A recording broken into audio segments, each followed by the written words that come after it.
Get ready to join .meeting.webex document.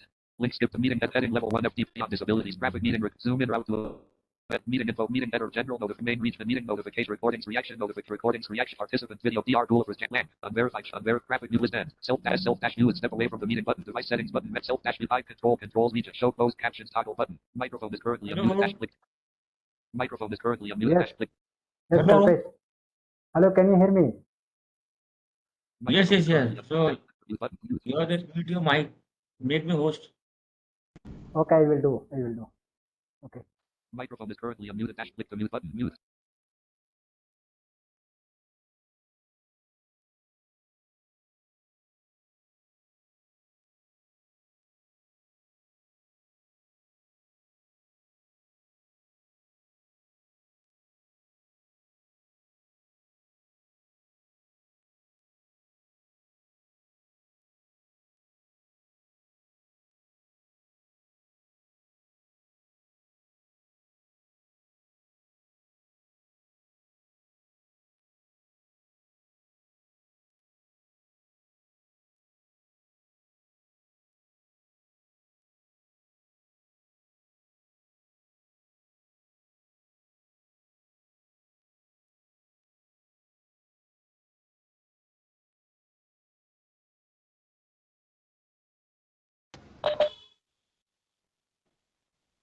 Hello. Hope I am audible, right? Yes, yes, audible, audible. Actually, I have joined two devices, and one Okay, okay. audio is muted. Please check it out. Okay, sure, sure.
Hello, Kalpe sir.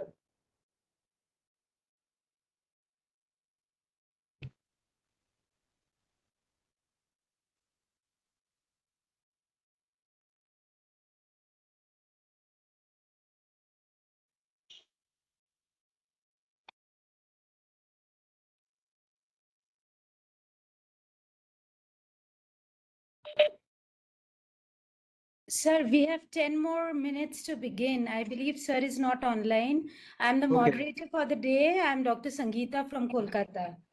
Okay, ma'am. Okay, thank you. Yes, we have 10 more minutes to go, sir. Let's wait.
Kalpesh sir?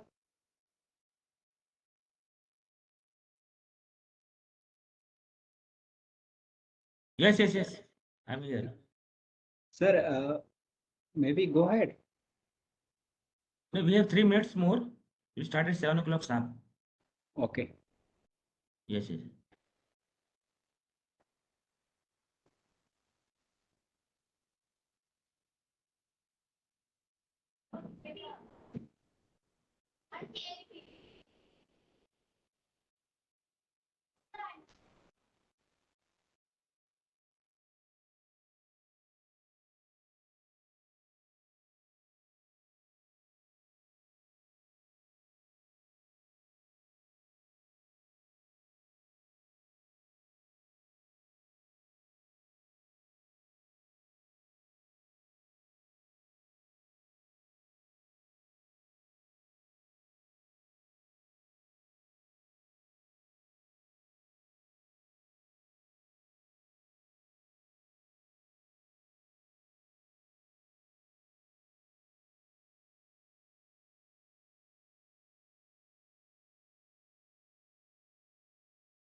Kalpesh sir, we can start.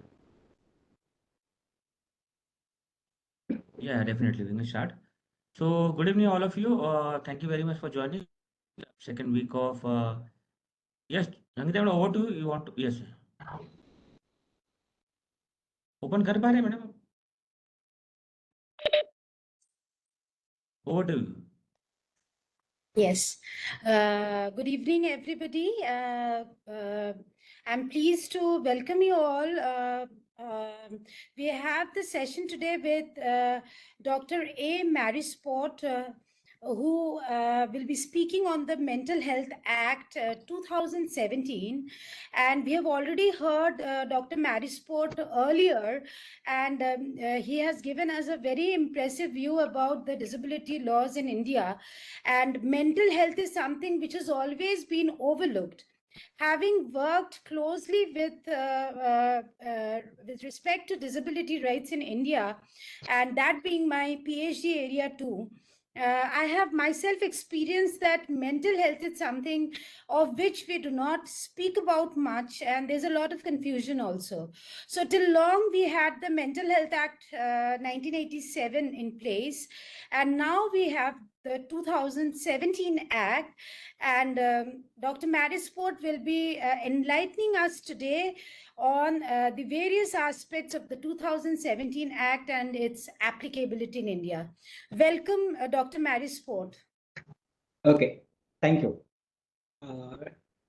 Thank you, Kalpesh sir, once again inviting me. Let us delve into mental health care today. What is meaning of mental health? For that, we have to get into what is the difference between mental retardation and mental illness. Again, it leads to get into various aspects, addiction, then you can get into substance addiction, gaming, then some other addictions, then you get into orientation, and then you get into other mental illness such as hypertension, stress, or PTSD, and so on and so forth. Whether we include these also mental illness are very few. Nowadays, it's very common. Many people used to say that, okay, I'm having stress. Now, one more common psychological illness is BLD, borderline disorder. And some people may encounter bipolar disorder. In fact, in India, this bipolar disorder is remarkably high. Okay. Now, how to consider people with mental illness? Are they something different or something we have to normalize or actualize? Before getting into the discourse, I would like to ask some generic questions. One actress, very renowned actress, she is known for her stubborn stand on sexual orientation and certain remarks made by her appearance. She is a Hindi actress and she suffered some mental illness, that is extreme stress, because of not having something. Then later she come out of that stress and she started funding the institutions which are focusing on mental health. Anybody aware who is that actress?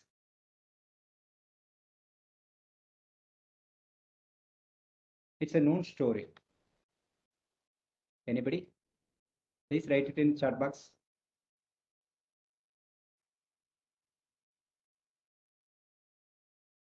Any answer? Please let me know. Anita ma'am, please check it if any answer.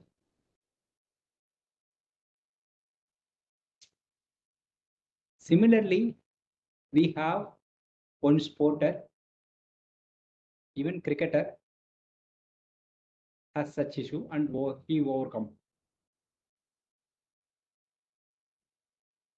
So people are responding like Parveen Babi.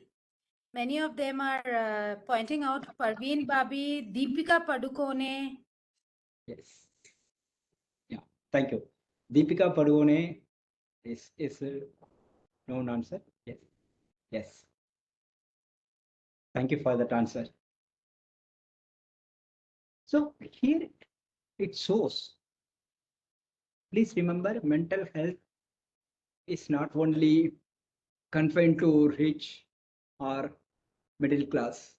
Even poor people can suffer. Even upper class can suffer. If you look at Deepika Padukone, she had everything. Still, she suffered. So that's how the mental health goes. Be it a child. Nowadays, if you look at it, even two more questions, if the teacher added in the today's homework, they become stress. then they may have anxiety, right? Then small clashes between the peers. Students become exaggerating the things, even very extreme violence they are getting into. So the mental health is something need of the hour. However, the situation is in a such a way that many people don't want to disclose that, yeah, I am undergoing the so and so. Even if somebody is taking the treatment, they keep it secret. If they disclose, then it might affect their relationship, or people might stigmatize further. In fact, one of my friend taken some kind of advice for a relationship breakout. Again, he restrict that information with himself. Of course, right to privacy applies to everyone. But why he considered that as a taboo? Visiting mental health clinic or consulting psychiatrist is a taboo. Why? In fact, some scholars used to say that mental health is the backbone of physical health. Anyway, I'm not going to get into that discourse, but let us focus on this mental health care act. So it talks about mental illness and how to treat these people, which kind of mechanisms we can ensure the rights of mentally ill people should not be affected. Little background, as ma'am pointed out, we had 1987 Mental Health Act. However, prior to that, we had colonial legislations.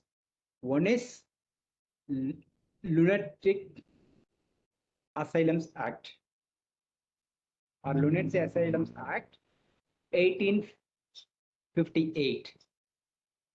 Then that act got repealed. We have 1912 Lunacy Act. Again, these two acts were based on UK legislation, especially England legislation. Right? These legislations mainly focusing on how to curb mentally retarded prisoners. In a way, it talks about separation. You can separate the mentally ill person, or you can say that mentally retarded person from the community. It kind of confines those people. Though it talks about asylum, it was not that kind of regulated one. Then we have 1987 Act, which talks about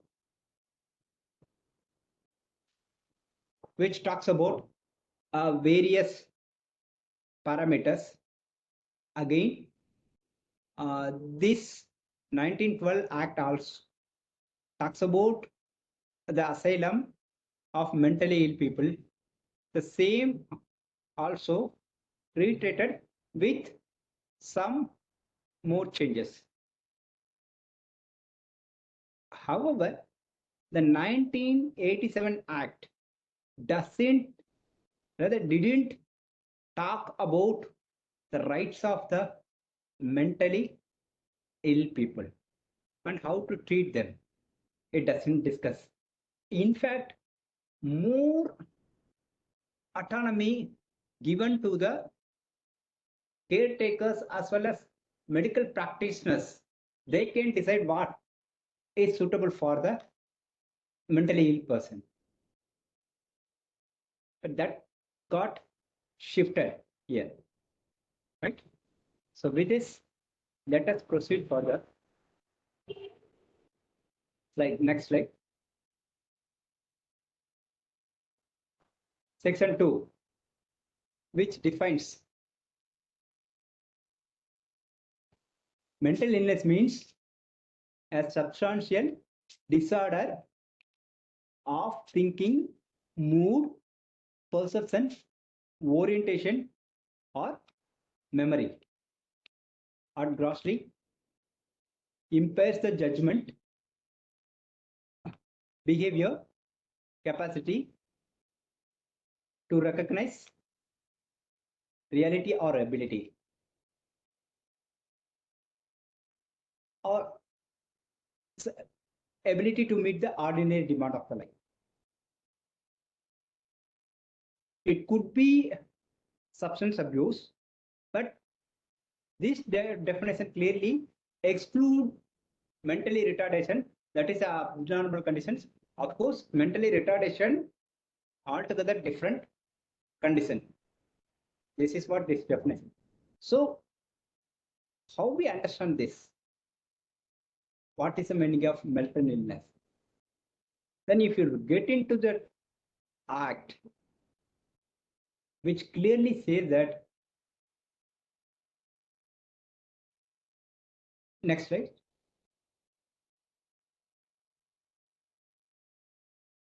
Nationally or internationally recognized standards, that means international disease classification, which is generally given by the World Health Organization as general guidelines to the member countries to recognize certain disease. Every 10 years, usually they used to review, right?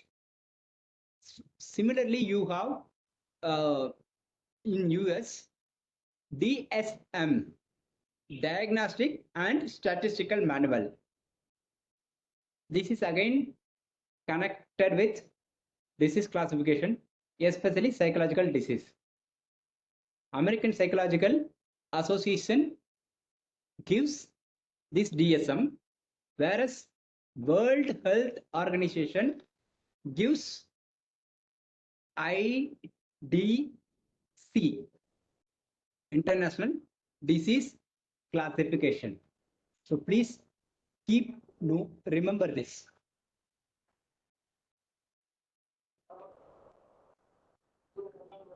Please remember, mental disability cannot be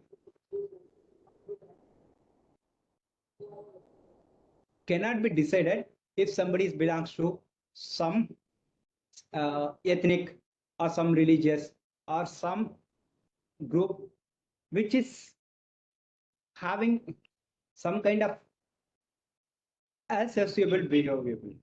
Let us take the case of tribes. They may not follow the behaviors which we have. It doesn't mean that tribes are mentally ill people. So that we have to keep that in mind. Similarly, one interesting thing I am telling you, LGBT movements gained popularity after Stonewall Inn incident 1969. Please remember, International Disease Classification as well as DSM had considered homophobic behavior as a psychological disease, and they had given some kind of therapeutic and treatment mechanisms. If you want to know, you can check it, DSM 3 and DSM IV also. No, IV doesn't have, DSM 3. Similarly, International Disease Classification, which come up to 1990,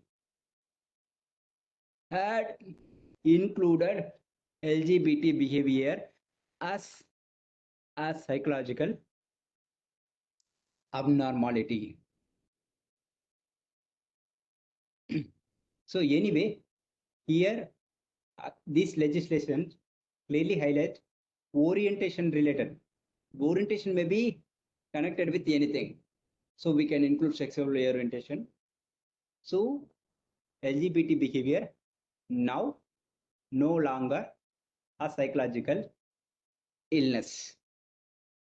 So please keep that in mind. Similarly, if anybody is having, and let us say somebody is against intercaste marriage, then that should not be a kind of psychological illness or mental illness. So please keep that in mind.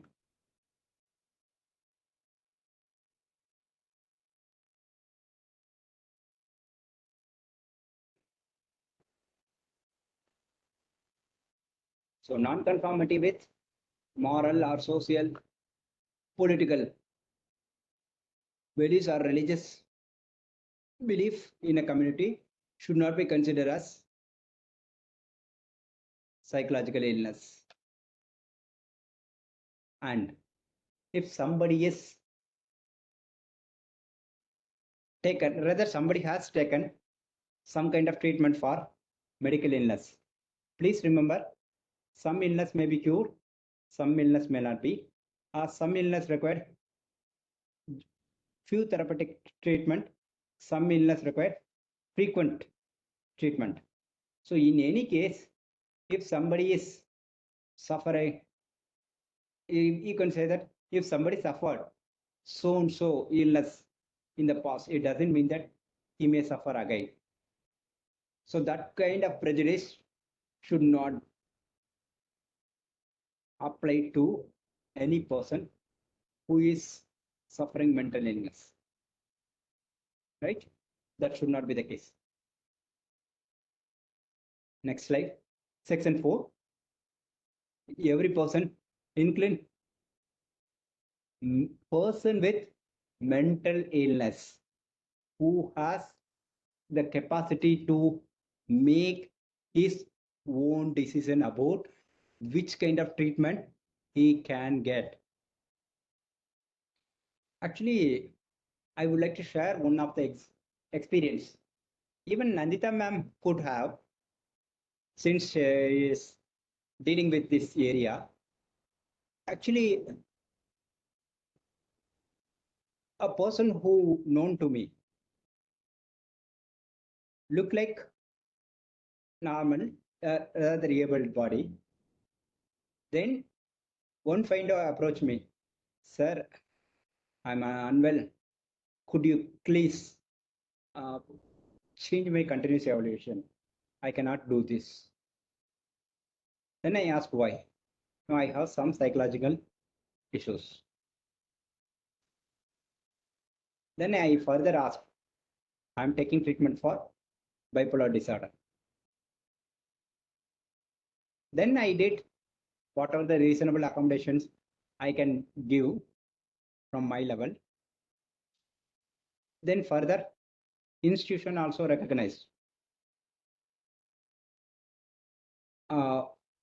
That's one case. However, if you look at the students, now they are ready to come forward for the treatment. At the same time, they want their privacy to be maintained. That's interesting thing which we have to note. Still, I find one inside demand, rather inside concern which every psychological illness person is having. What if somebody was known about my illness, how they treat, how they behave? Still, they feel insecure. Still, we are not in a stage where in which mental illness like diabetes or fever or other kind of physical illness, right? That's so strange.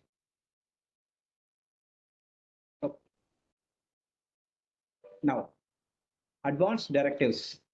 Please remember, if you understand section 4, then you have to connect with section 5. What is advanced directives? If any person who is unable to give his opinion, or you can say the consent about his treatment, then this advanced directive can be issued, minor as well as the person who cannot take the decision. These advanced directives written in writing. Even certain cases, advanced directives are very much required. Advanced directive is nothing but the treatment which are prescribed and agreed by the mentally ill person as well as the person who is giving treatment. Here, as per the act, clinical psychologist, psychiatrist, and psychologist who has the social work background, they can do. At the same time, they have to adhere certain norms. One such norms is this advanced directive. The section 4 you can consider as directive. This one is advanced directive.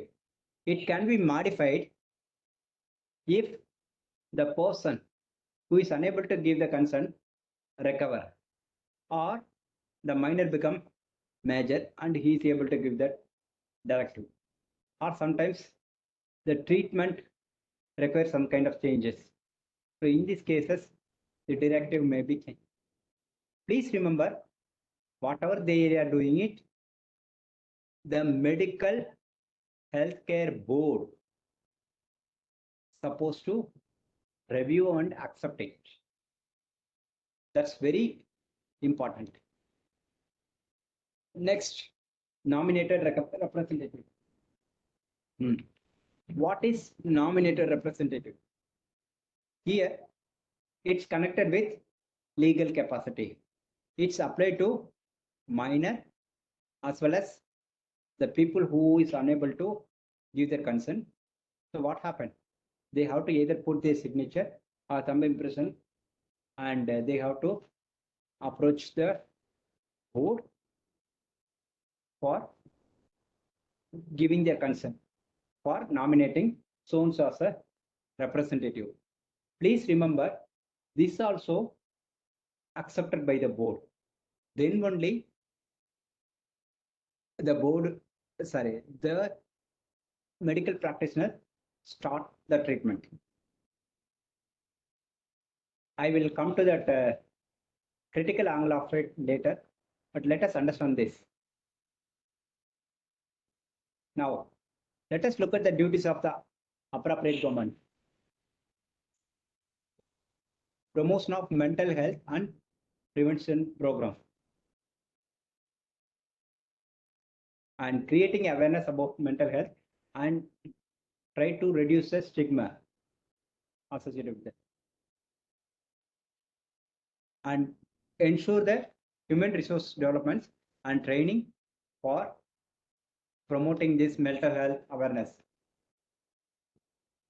and coordinate with state government agencies and within the governmental agencies, right? They have to do. Not only this, even central government and state governments have the right to inspect and monitor the mental health institutions, that I will discuss further. Next slide. Agencies established under this legislation. First one, Central Mental Health Authority. Second one, State Mental Health Authority. And then we have Mental Health Board. Again, that is a state level. Now, let me get into these two authorities. Both authorities, Secretary of the Health Ministry has a ex officio chairman. Then you have 2 members from mentally ill people, then caretakers, then NGOs. Other than that, expert from the field, and even members from institutions, right? If you see the current constitution of this particular central government committee, members from NIMHANS, Bangalore, where there are about, I think, 2 members, yes, are members. Then mental health institution, Ranchi, Assam, have 1 member each, right? So we can go further. Now, what this board do?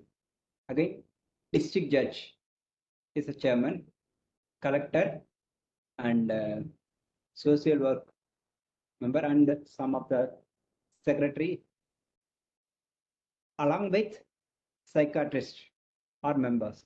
Even here also, one member from the mentally ill people and NGO and some mental health institution. Okay. Now, what these authorities do? Look at this.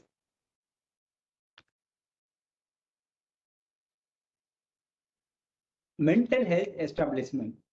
The main power of this state authorities and board to monitor this mental health authorities, mental health institutions, from registration to even periodic inspections. Every 3 years once, these mental health institutions supposed to be inspected. Here, as per 1987 Act, many institutions might have registered. Again, they have to re-register. Re-register means the state authority, they themselves consider that registration and issue the registration copy. Otherwise, if they require renewal, then fresh registration they have to do. Though registration is permanent, still state authority and board can monitor these institutions. And please remember, taking somebody as a treatment as a patient by a mental health institution require consent from the board, especially 30 days and above. They have to obtain the consent. It's not only applied to registration, or rather intake of a person, even their treatment and their options in the sense leave. If they go to some of the places, then they can get leave. Otherwise, they may be absent. If they escaped from the institution, then they have to coordinate with police and other agencies for getting back that person.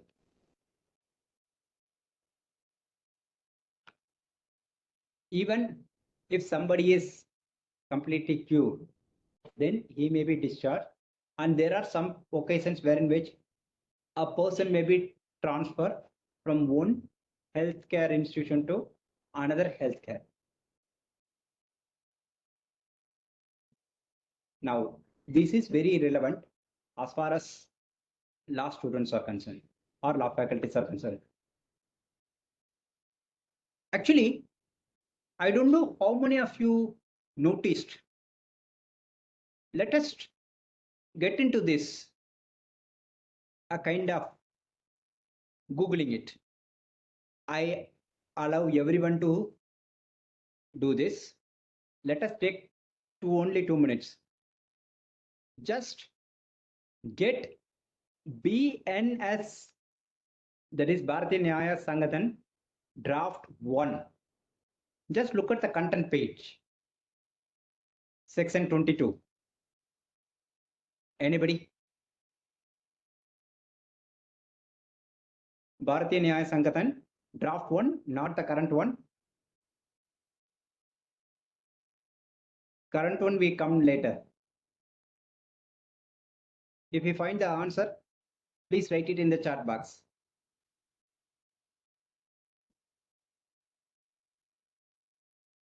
Yes.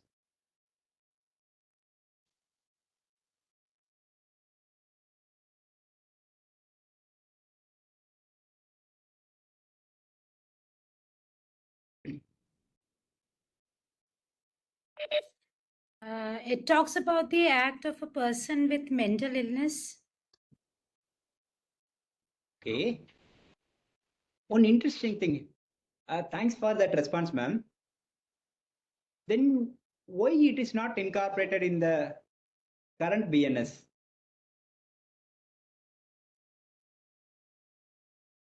Just check current BNS, same section 22.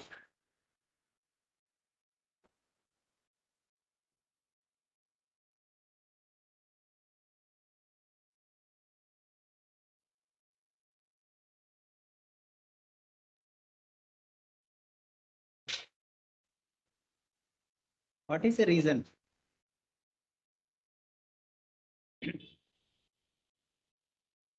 Anybody got the current BNS exact word? And yes, is there anybody want to speak?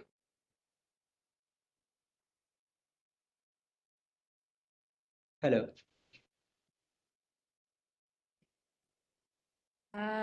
Dr. Neelam Rani says it talks about the act of a person of unsound mind. And our very own Kalpesh sir has written, nothing is an offense which is done by a person who at the time of doing it by reason of mental illness is incapable of knowing the nature of the act, or that he is doing what is either wrong or contrary to law. And Bharatiya Nyaya Sanhita, again, Dr. Neelam Rani, she has pointed out that it is a part of Chapter 3 of General Exceptions. Section 22 BNS states that a person cannot be held criminally liable for an act if at the time of committing it they were suffering from a mental illness that made them incapable of understanding the nature of the act or knowing that it was wrong or unlawful.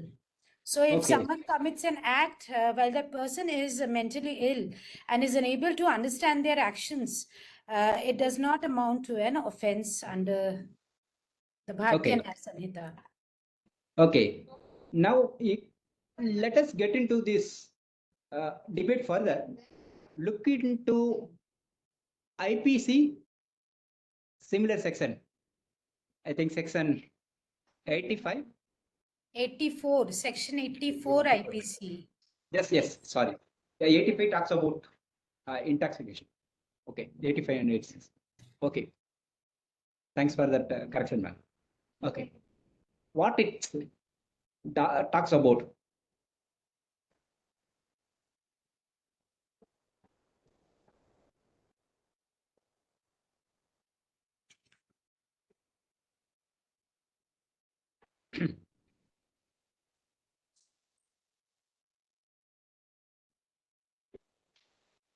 Yes, what it is talks about. So it says, Dr. Neelam Rani has responded, nothing is an offense which is done by a person who at the time of doing it, by reason of unsoundness of mind, is incapable of knowing the nature of the act, or that he is doing what is either wrong or contrary to law. Okay, now we have 3 provisions which are similar.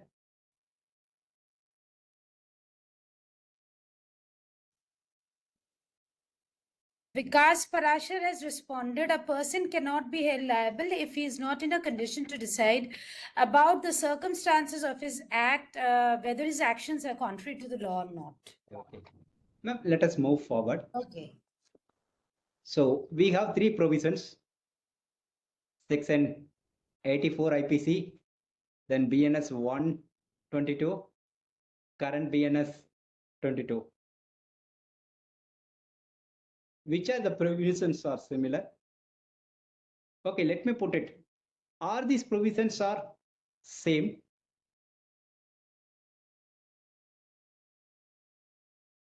And one interesting thing I would like to bring to your notice, it's not only about BNS 1, even BNSS and BSS also use the term mental illness instead of unsound mind.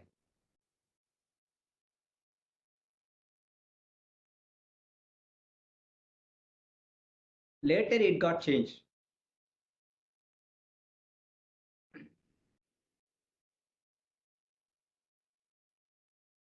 Yes. Anybody got the answer?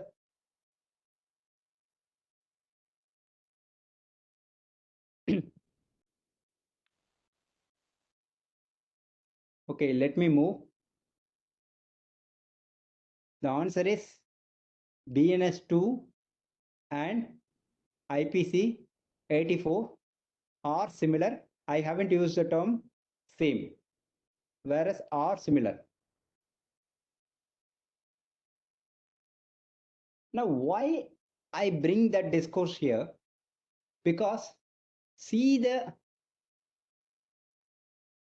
change in the mindset of the drafters. Even we may get some amendment instead of lunatic term in some of the legislations could be changed. Again, as far as criminal legislations are concerned, if we use the term mental illness, according to some scholars, it might lead to various interpretations. We have the settlement law, unsoundness of mind means he is completely absence of sense. Whereas if we say bipolar disorder, stress, or BLD, they know what they are doing, right? So if you classifying, then it might create a problem. Okay, please move next slide. Now let us look at responsibilities of other agencies. Section 100 talks about police officer's duty. If any officer come to know about that a person who is having mental illnesses,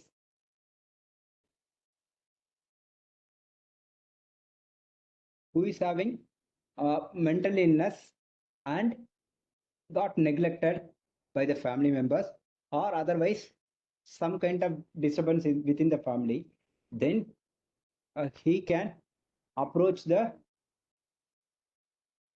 concerned authority. Here, concerned authority, judicial magistrate, to get appropriate order, separate from the family or rescue that person if there is no family, right? Then kept in the mental health care institutions, either established by central government or state government. And please remember, if there is any person who is found to be ill-treated in the mental health care institution as well as some other private institutions, then that person can be rescued and kept in the appropriate center. And please remember, Magistrate, after reviewing all the requests, pass appropriate order for sheltering that mentally ill person. Then section 103, actually, we often ignored. In fact, some of the students ask me, do we have any provisions? That time I couldn't, but now I have the answer under Mental Health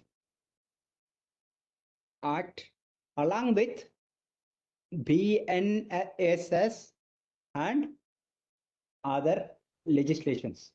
Please remember Arms Act, Navy's Act, Air Force Act, and BNSS have provisions for handling prisoners with mental illness. Again, that mental illness is something extraordinary we have to consider. We have corresponding provisions, right? Here, Mental Healthcare Act talks about CRPC, that is 1973 CRPC provisions, but we have to correspond with current BNSS provision, right? So this is very, very important slide for law students and law teachers, because these slides connected with the legal aid. If somebody approaches Kalpos sir, I come to know that one of the person is suffering from mental illness. It's look like something serious than abnormal. There are no treatment. What can we do? What can we do, sir, please, sir? Then Kalpesh sir will guide this way. I don't know how many of the Legal Services Authorities Act enforcement agencies, that is boards, authorities and committees aware of this provision. Next slide. Section 105, question of mental health. Very question.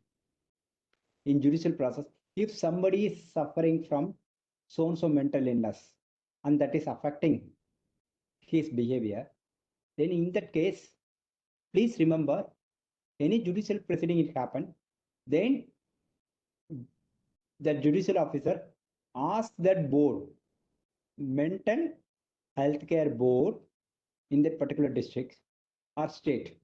That state will constitute 3-member panel or whatever may be to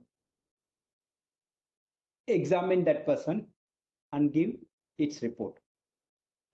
Based on the report, the judiciary can take such decisions. In the past, as per the Mental Health Act, some indirect examination is there, but now it's expressly mentioned.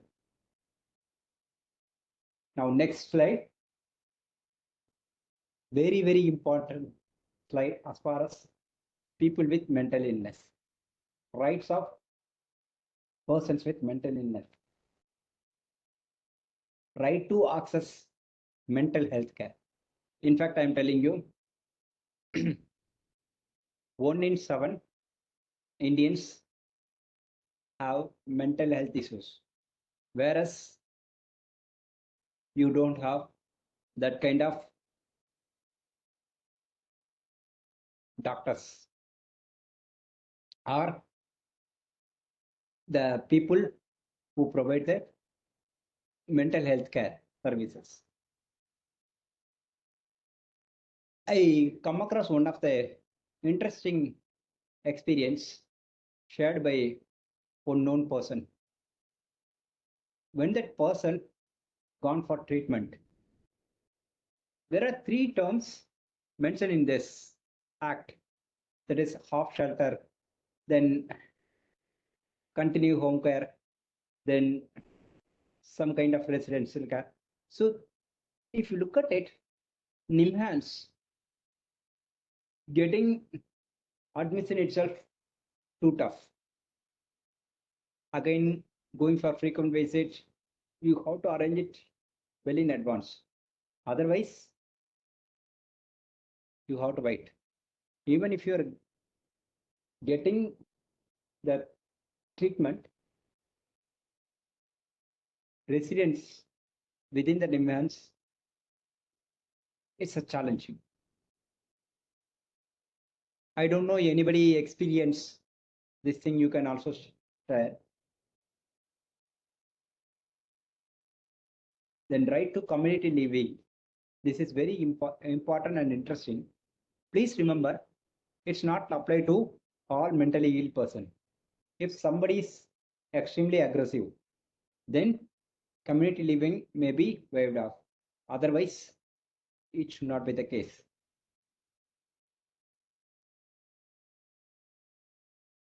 Then section 20, very interesting, right to prevent from the degrading inhuman treatment.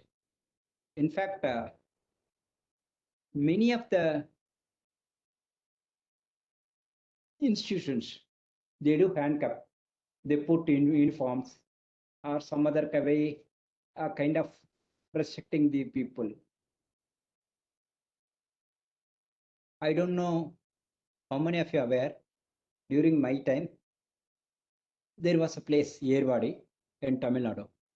Many people, it's a religious institution, many people tied with chain, iron chain. So the institution got fire and all these mentally ill people were died. It happened. So now this provision remainder of this. So you cannot change. If there is a restrictions, you can do different way. I will come to that. Otherwise, that inhuman treatment should not be there. Then right to equality and non-discrimination, like physical disease, mental illness also equal, supposed to get equal treatment and recognition. So this is what it says. And you should not segregate mentally ill people from other people. This is very interesting and important provision. Then right to information. Mentally ill people have the right to information, what are the treatment available to him and how he can do. In fact, the directives while finalizing, the doctor or the person who is giving the treatment supposed to explain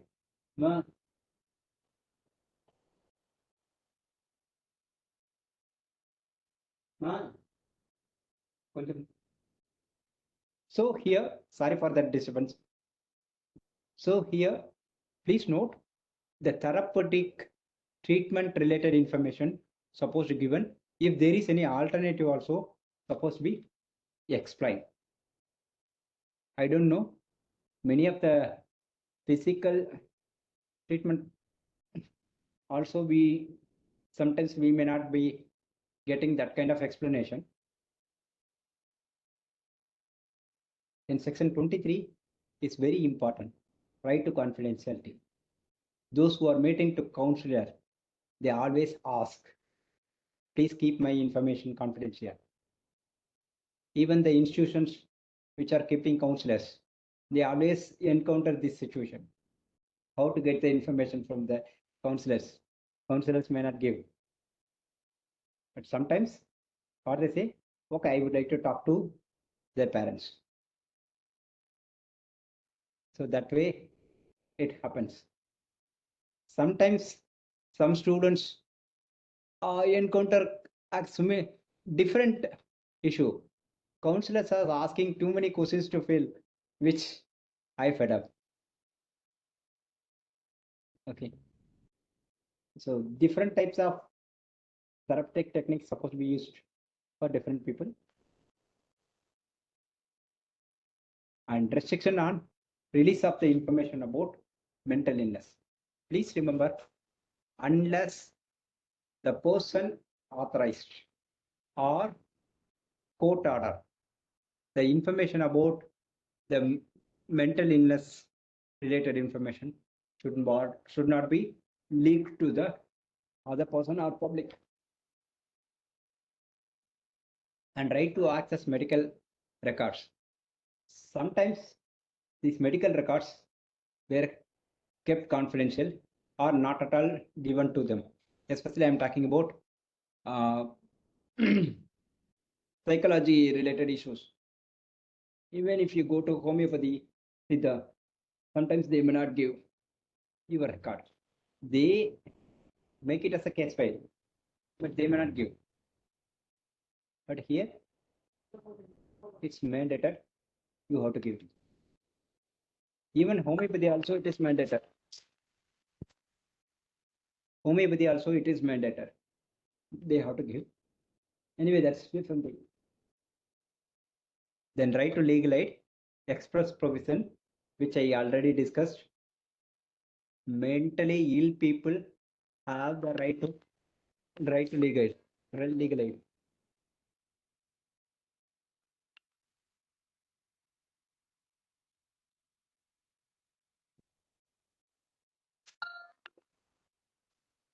Just a minute.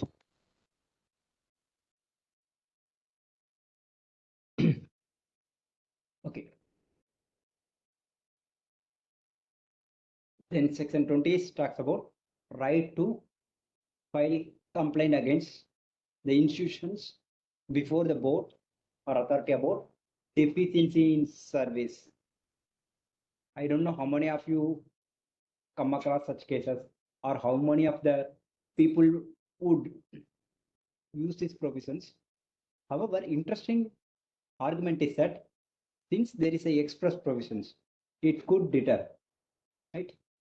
Now there are some penalty provisions which talks about penalty those who are breaching the registration norms or the minimum prescribed requirement or misbehaving with the mentally ill person by that institutions. There are some penalties I haven't discussed. Now let me get into important discussion about this Mental Health Act. I shared some of the articles with Kalpeshwar. He will share one interesting article by IPA, Indian Psychological Association. They conducted a study with psychologists who have experience with this field. They thought that the current Mental Health Act is not good enough. Again, if you look at their sample, all belongs to that association, and there is a chance that all are having the same mindset or tutored that context. Whereas if you look at the comparison, the current legislation provide a kind of value added, recognize the rights of the mentally ill people and recognize their legal capacity. In fact, if you read section 4, 5 very clearly, if somebody is able to give signals through gesture, that also considered as normality, that is capacity to react.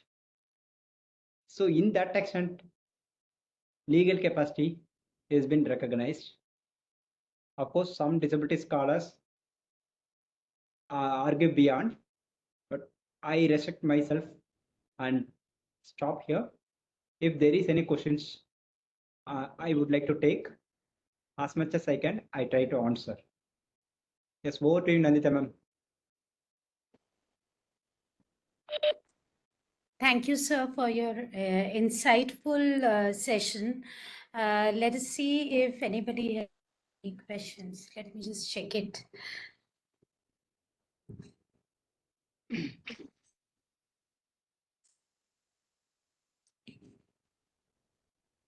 No Participant, questions. Are any question for your side? Any judicial trend as of now in mental health act, because I can't see many judgments on this. Okay, that is interesting question, sir, because the implementation of act is very slow.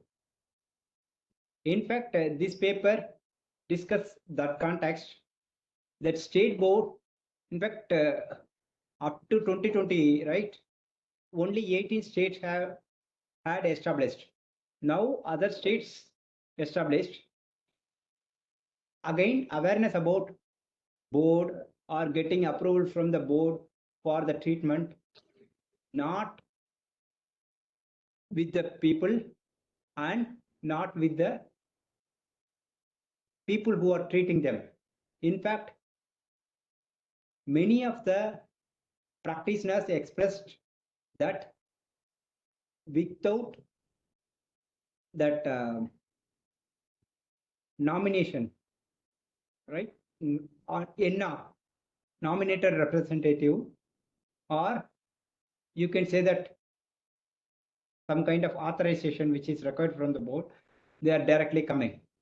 What they demanded, in fact, awareness itself lacking. I feel that unlike RPWD Act, this act may require further more time for some judicial trends. Right now, even I haven't come across that kind of trend, except one case wherein which Supreme Court, I think, asked three institutions to members of three institutions to visit some of the mental health care institutions, including NIMHANS, about their facilities and status. Other than that, nothing is there. Okay. Okay, so somebody okay, nothing is there right now from judiciary side. Okay, another question, what are the views on the Supreme Court to examine the mental condition of the Justice C.S. Kannan before punishing him for contempt of court? I hope everybody aware of that case.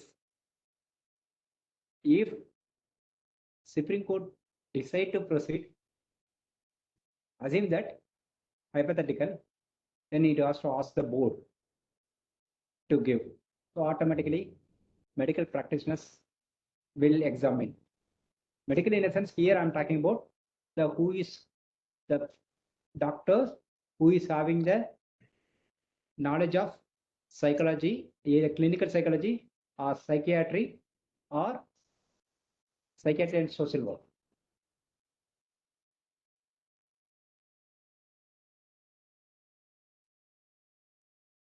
Yes. Okay. Last question we'll take up. There is no direct policy for infrastructure for mental health establishment, especially for government mental health hospital. What's your say on this? I visited mental hospital in Bhuj where there was no psychiatrist present. This will be last question. Yeah. Yeah, thank you. This is the sorry state of affairs, right?